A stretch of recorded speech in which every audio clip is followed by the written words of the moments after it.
Salut à tous les gars, j'espère que vous allez tous bien. Moi en tout cas ça va très bien. Aujourd'hui, comme vous vous apercevez, on va parler du Mali. Et on va parler de tout le parcours du Mali jusqu'en huitième de finale. Là on va jouer mardi face au Burkina Faso et on va voir qui va gagner. Donc les gars, c'est parti pour le Hap Débrief en bien.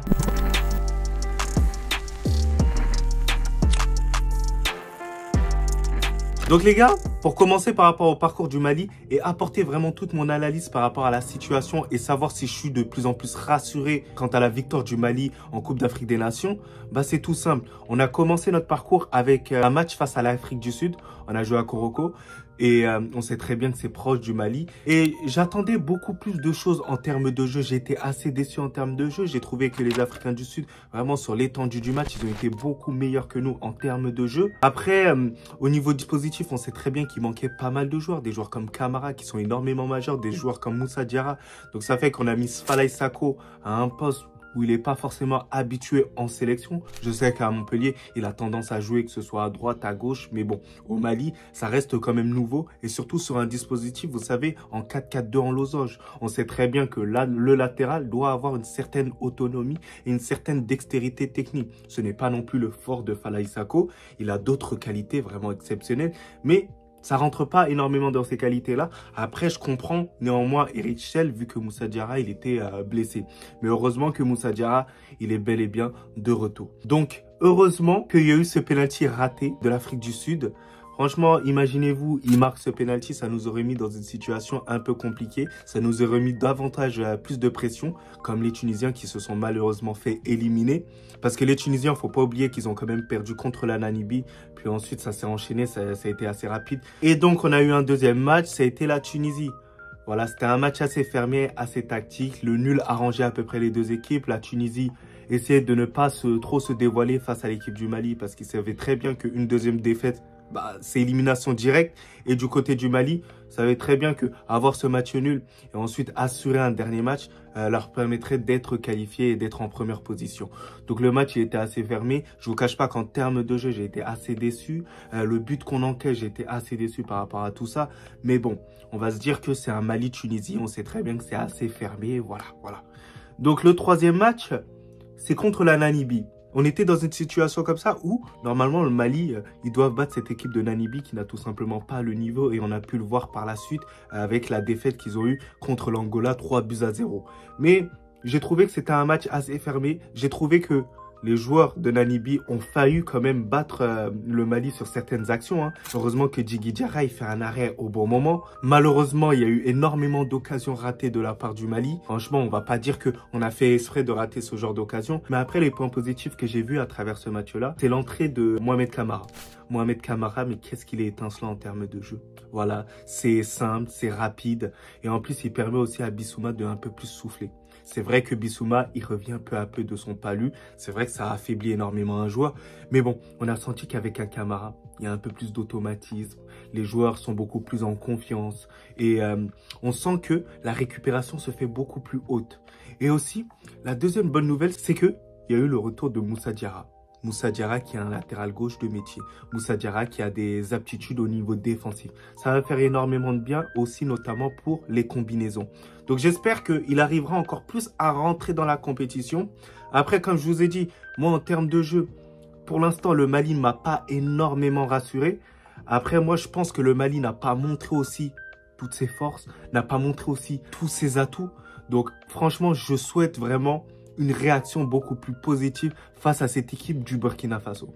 Et franchement, parlons de ce match-là. Franchement, il va être vraiment incroyable. Deux pays qui sont frères, vraiment même en dehors du football, c'est vraiment incroyable. Franchement, big respect aux Burkinabés, qui ont l'habitude aussi en termes de football d'accéder aux demi-finales depuis un certain temps. C'est une équipe dont il n'y a pas forcément de grands noms, mais ils savent comment adapter leur jeu pour ensuite mettre à difficulté son équipe, sachant qu'ils ont été quand même dans la poule de l'Algérie. Et ils ont fait du mal quand même à l'Algérie. Ils ont failli obtenir la victoire face à l'Algérie. Et heureusement que Boumediah marque à la dernière minute. Mais c'est une équipe à prendre réellement au sérieux. C'est, comme je l'appelle, la Croatie d'Afrique. Et je pense que pour que le Mali arrive à gagner contre ce genre d'équipe, il va falloir être beaucoup plus disponible en termes de jeu. Il va falloir accélérer un tout petit peu. Il va falloir déstabiliser ce bloc en faisant des passes en une touche, deux touches. en étant beaucoup plus méchant offensivement. Parce que face au Burkina Faso, peut-être qu'on n'en aura qu'une seule à mettre au fond. Et si on la met pas au fond, bah vous savez très bien, hein, plus le match il dure, plus ça nous met dans une situation assez inconfortable, plus ça fait monter un tout petit peu le stress, plus au final tu te fatigues en cas de qualification. Et en plus, ça peut même t'amener au tir au but, ce qui n'est pour moi pas nécessaire. Donc, ce sera à nous de faire la différence. Je sais que, par exemple, des joueurs comme Sékou Koïta sont énormément critiqués. Et moi, je veux que vous soyez tolérants par rapport à tout ça. C'est compliqué. Franchement, déjà, il y a le climat qui joue énormément par rapport à ça. Faut pas oublier que Sékou Koïta, il a été victime d'une grave blessure. Donc, il doit accepter pour moi le changement de son corps. Parce que il a plus la même explosivité qu'auparavant. Mais pour moi, en fait, Sékou Koïta, lorsqu'il sera pour moi positionné en tant que numéro 10, croyez-moi qu'il sera incroyable. Parce que en tant qu'ailier, bon, à mon goût, il aura plus la même explosivité qu'il a eu. Mais ce qui ne perdra jamais son truc, c'est son talent. C'est cette dernière passe qu'il est en capacité de faire au bon moment. Savoir lober les joueurs au bon moment. Savoir frapper au bon moment. Ça, il l'a déjà. Cette qualité technique, dans tous les cas, ça ne s'achète pas. Soit tu l'as pas dans tous les cas. Donc vraiment, moi j'attends vraiment de voir Sékou Koïta dans une position peut-être beaucoup plus axiale. Et voilà, je sais que là il joue en 4-4-2 en losange, Eric Schell. Donc ça permet à Sékou Koïta de jouer tout de suite vraiment avec l'attaquant, vraiment en tant que peut-être numéro 10, tout ça. Mais c'est pas le numéro 10 que j'attends. C'est vraiment sur un 4-2-3-1 que moi je vois que Sékou Koïta il est capable de progresser. Il est capable de tout casser tout simplement. Tu le mets en tant que numéro 10 dans un 4-3-3, ce serait vraiment stratosphérique. Mais je sais très bien que c'est assez compliqué parce qu'il y a quand même un joueur qui s'appelle Kamori Doumbia, qui est vraiment extraordinaire. Donc ça montre qu'on a énormément de choix. Ça montre que l'arrivée de Camara renforce encore plus Bissouma en termes de jeu. Donc ça montre que le Mali a toutes ses chances aussi de remporter la partie. Mais à se méfier de ne pas surestimer notre équipe depuis le début de la compétition. Donc les gars, si vous attendiez honnêtement un pronostic par rapport à cette rencontre-là, je la donnerai pas. Tout simplement parce que je ne souhaite pas porter l'œil à mon équipe. On verra ce que ça donnera par rapport au Mali. Mais en tout cas, pour moi, je trouve que on peut être bien bâti par rapport à tout ça. Que ce soit en défense, que ce soit au milieu de terrain, que ce soit vraiment en attaque. On peut faire la différence face à ce genre d'équipe. Tout dépendra en fait de nos attaquants. Parce que on va pas se mentir, hein.